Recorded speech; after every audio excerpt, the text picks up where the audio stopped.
ঢোক গিলতে বাধ্য হলো ইউনুস। অ্যালেক্স সোরসের সঙ্গে বৈঠক ইউনুসের। মার্কিন ধনকুবের জর্জ সোরসের ছেলে অ্যালেক্স পিঠ বাঁচাতে সাফাই মোহাম্মদ ইউনুসের। বৈঠকের খবর ভুয়ো, দাবি ইউনুসের। শেষ পর্যন্ত প্রতিক্রিয়া দিতে বাধ্য হলো ইউনুস। ঢোক গিলতে বাধ্য হলো ইউনুস। অ্যালেক্স সোরসের সঙ্গে বৈঠক ইউনুসের। মার্কিন ধনকুবের জর্জ সোরসের ছেলে অ্যালেক্স পিঠ বাঁচাতে সাফাই মোহাম্মদ ইউনুসের। বৈঠকের খবর ভুয়ো, দাবি ইউনুসের। শেষ পর্যন্ত প্রতিক্রিয়া দিতে বাধ্য হলো ইউনুস। ঢোক গিলতে বাধ্য হলো ইউনুস। অ্যালেক্স সোরসের সঙ্গে বৈঠক ইউনুসের। মার্কিন ধনকুবের জর্জ সোরসের ছেলে অ্যালেক্স পিঠ বাঁচাতে সাফাই মোহাম্মদ ইউনুসের। বৈঠকের খবর ভুয়ো, দাবি ইউনুসের। শেষ পর্যন্ত প্রতিক্রিয়া দিতে বাধ্য হলো ইউনুস। আমাদের সঙ্গে টেলিফোনে রয়েছেন সিনিয়র এডিটর অনির্বাণ সিনহা। অনির্বাণ, শেষ পর্যন্ত ইউনুস অ্যালেক্স যে বৈঠক সেটা ভুয়ো, ছবি সহ খবর প্রকাশ করতে বাধ্য হলো। নিজেদের প্রকাশ করা খবরই ভুয়ো বলে ভুয়ো দাবি করছেন। না, সেটাই সব থেকে আশ্চর্যের। আমি যখন দেখলাম যে এই অর্গানাইজার পত্রিকায় প্রকাশিত প্রতিবেদনটাকে তথাকথিত প্রধান উপদেষ্টা ইউনুসের নিজের মন্ত্রক তার দপ্তর এটাকে ভুয়ো বলছে, ফেক নিউজ স্ট্যাম্প মেরে চালাচ্ছে এবং পাল্টা বাংলাদেশ সংবাদ সংস্থাতে একটা প্রতিবেদন তার পাল্টা প্রকাশ করেছে, তখন আমার কৌতূহল হলো যে কোনটা ভুয়ো। এই বাংলাদেশ সংবাদ সংস্থাতেই তো আমরা প্রথম দেখতে পেলাম ইউনুস এবং অ্যালেক্সের ছবি এবং সেখানেই জানতে পারলাম ইউনুসের সঙ্গে অ্যালেক্সের কি কথা হয়েছে। ইউনুসের জবানিতে সেই তথ্য প্রকাশিত হলো। তাহলে কোনটা ভুয়ো? এবং সেটা খুঁজতে গিয়ে দেখলাম, এক এক করে আমি যদি বলি, ইউনুস এবং অ্যালেক্স সোরসের দেখা হয়নি এমনটা কি? না, তা নয়। অর্থাৎ দেখা হয়েছে, ভুয়ো নয়। বৈঠক হয়নি এমনটা কি? না, সেটাও নয়। বৈঠক হয়েছে, সেটাও ভুয়ো নয়। যে ছবিটা ছাপা হয়েছে অর্গানাইজার পত্রিকাতে ইউনুস এবং অ্যালেক্স সোরসের, সেটা কি ভুয়ো? অন্য কোনো জায়গাতে বৈঠকটা হয়েছিল, অন্য কোনো বছর হয়েছিল, এই বছরের ছবি নয়, তাই কি? না, তাও নয়, সেটাও ভুয়ো নয়। তবে কি এই ছবিটা কোনো এআই জেনারেটেড ছবি? না, সেটাও নয়। বাংলাদেশ সংবাদ সংস্থাতে যে প্রতিবেদনটা প্রকাশিত হয়েছে ইউনুসের দপ্তরের নামে বা মন্ত্রকের নামে, সেটা খুঁটিয়ে পড়লে দেখা যাবে তারা বলছে এই সব কিছু ঠিক। এমনকি ইউনুসের বলা কথাটাও ঠিক, তার কারণ তারা পুরো অস্বীকার করতে, তারা নিজেরাই নিজেদের প্রতিবেদনে একটা ছেপেছে এবং সেটা এখন তুলে নেয়নি। তাহলে ভুয়োটা কি? ভুয়োটা হচ্ছে এই প্রতিবেদনের অর্থ করে যা বলা হয়েছে, যে অর্থাৎ এটার মানে হলো ট্রাম্পের বিরুদ্ধে যুদ্ধ ঘোষণা। কেন বলা হয়েছে? এটা এমনি বলা হলো, জর্জ সোরস এবং তার ছেলে তারা নিজেরাই তো ট্রাম্পের বিরুদ্ধে যুদ্ধ ঘোষণা করে বসে আছে। তারা আমেরিকার প্রেসিডেন্ট নির্বাচনে ডেমোক্র্যাট প্রার্থীদের জেতার অর্থ বিলিয়ে ক্ষান্ত হয়নি। তারা ট্রাম্পকে দেশের জন্য বিপজ্জনক, ট্রাম্পকে ফ্যাসিবাদী, ট্রাম্প ক্ষমতায় এলে দেশে গণতন্ত্র থাকবে না, ইত্যাদি ইত্যাদি যা যা ভাষা আক্রমণ করা যায় এবং এখনো আক্রমণ করে চলেছে। ট্রাম্পের সই করা প্রত্যেকটা এক্সিকিউটিভ অর্ডারের বিরোধিতা করে হয় সোরস, নাহলে তার ছেলে বিবৃতি দিয়ে চলেছে, অথবা তাদের সংগঠন ন্যায় বিবৃতি দিয়ে চলেছে।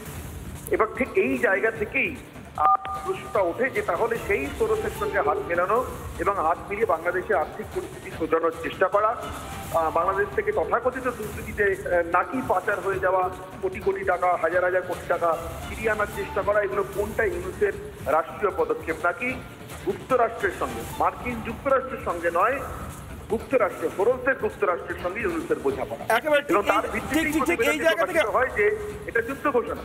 ঠিক এই জায়গা থেকে অনির্বাণ, তোমাদের সঙ্গে থাকো, আমাদের সঙ্গে সালাউদ্দিন শোয়েব চৌধুরীও রয়েছেন। অনির্বাণ, তোমার প্রশ্ন। সালাউদ্দিন শোয়েব চৌধুরী, যে প্রতিবেদনটি আপনি লিখেছিলেন সেটা সম্পর্কে ফেক বলে যে পাল্টা প্রতিবেদন বাংলাদেশ সংবাদ সংস্থা প্রকাশ করেছে, আমার খুব মজা লাগলো। আমার মনে হচ্ছিল যে খুন হয়ে যাওয়া একটা ডেড বডির পাশে, ডেড বডিটার ঠিক পাশেই তার মার্ডার বা তার খুনি বসে রয়েছে, হাতে ছুরিটাও রয়েছে, কিন্তু মার্ডারের বক্তব্য সে খুন করে। সালাউদ্দিন শোয়েব,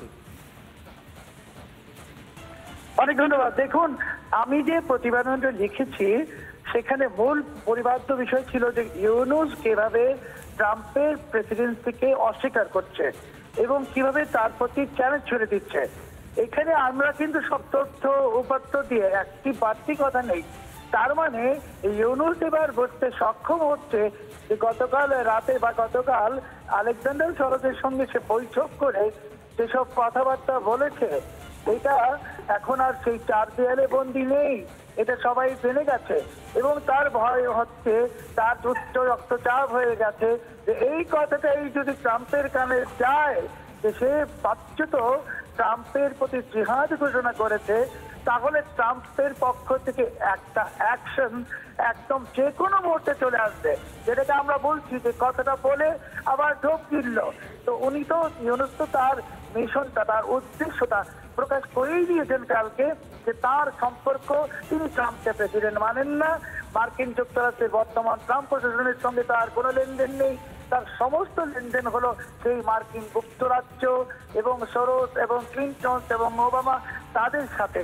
কাজেই এইভাবে আমি খুব হাসলাম অনেকক্ষণ যে ইউনুসের যে প্রেস বিভাগ, তারা যে কোনো একটা রিপোর্টের উপরে একটি ফেক একটা সিল মেরে দিয়ে বলে এটা ফেক।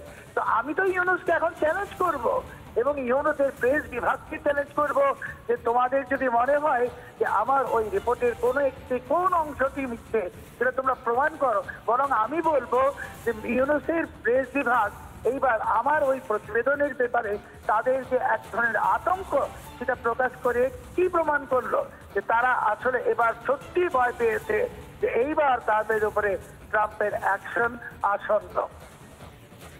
কি ধরনের অ্যাকশনের কথা মনে করছেন সালাউদ্দিন সৈয়দ চৌধুরী? তার কারণ আনসারুল্লাহ বাংলার মতো জঙ্গি সংগঠন, জসিমউদ্দিন রহমানের মতো বিখ্যাত জঙ্গি, তাদেরকে রিলিজ করে জেল থেকে বাইরে এনে এবং আরো সমস্ত জঙ্গি, লুৎফুজ্জামান বাবরের মতো জঙ্গিদেরকে জেলের বাইরে এনে ইউনুস প্রমাণ করেই দিয়েছে বা বুঝিয়েই দিয়েছে দেশ পৃথিবী জুড়ে যারা আমেরিকান নাগরিকদের হত্যার করা চক্রান্ত করে, ইসরায়েলি নাগরিকদের হত্যা করার চক্রান্ত করে এবং সেটাকে তাদের লক্ষ্য বলে মনে করে, খিলাফত প্রতিষ্ঠাকে লক্ষ্য বলে মনে করে, ইউনুস তো তাদের সঙ্গে হাতে হাত মিলিয়ে দেশ চালাচ্ছে। ইউনুসকে অ্যাকচুয়ালি সন্ত্রাসবাদীদের সঙ্গে হাত মিলিয়ে এবং মার্কিনদের বা ইসরায়েলিদেরকে সরাসরি ক্ষতি করতে চাওয়া, তাদের প্রকাশ্যে তাদের ঘোষণা করে ক্ষতি করতে চাওয়া সন্ত্রাসবাদীদের সঙ্গে হাত মিলিয়ে ইতিমধ্যেই যুদ্ধ ঘোষণা করে বসে নেই সালাউদ্দিন সৈয়দ চৌধুরী। না, ঘোষণা তো যুদ্ধ আগেই করেছে এবং সেটার কারণেই তার উপরে যে স্যাংশন আসাটা একেবারেই অবশ্যম্ভাবী। কিন্তু ট্রাম্পের বিরুদ্ধে যুদ্ধ ঘোষণা, ট্রাম্প এমন একজন ব্যক্তি, এমন একজন প্রেসিডেন্ট, তিনি এই ধরনের ধৃষ্টতাকে একেবারেই বরদাস্ত করবেন না। আর ট্রাম্পের শত্রু হলো জর্জ সোরস, আর সোরসের মিত্র হলো ইউনুস, যে 2016 সালেও ট্রাম্পের প্রেসিডেন্সিকে মানেনি, এবারও মানছে না। আপনি যেটা বলেছেন খুব সঠিক কথা বলেছেন যে জঙ্গি জিহাদিদেরকে পৃষ্ঠপোষকতা করা, কিন্তু আমার মনে হচ্ছে যে এবার আমরা বাংলা ভাষায় যেটাকে বলি তার পতনটাকে ভীষণভাবে ত্বরান্বিত করলো ইউনুস। বাংলাদেশের রেলের টাকা যেমনি বন্ধ হয়ে গেছে। একদম ধন্যবাদ সালাউদ্দিন সৈয়দ চৌধুরী এবং একই সঙ্গে ধন্যবাদ সিনিয়র এডিটর অনির্বাণ সিনহা। নানা ধরনের কন্টেন্ট দেখার জন্য লাইক করুন, শেয়ার করুন আমাদের ফেসবুক পেজ, সাবস্ক্রাইব করুন আমাদের ইউটিউব চ্যানেল। পাশাপাশি অন্যান্য ব্রেকিং নিউজের জন্য অবশ্যই চোখ রাখুন রিপাবলিক বাংলায়।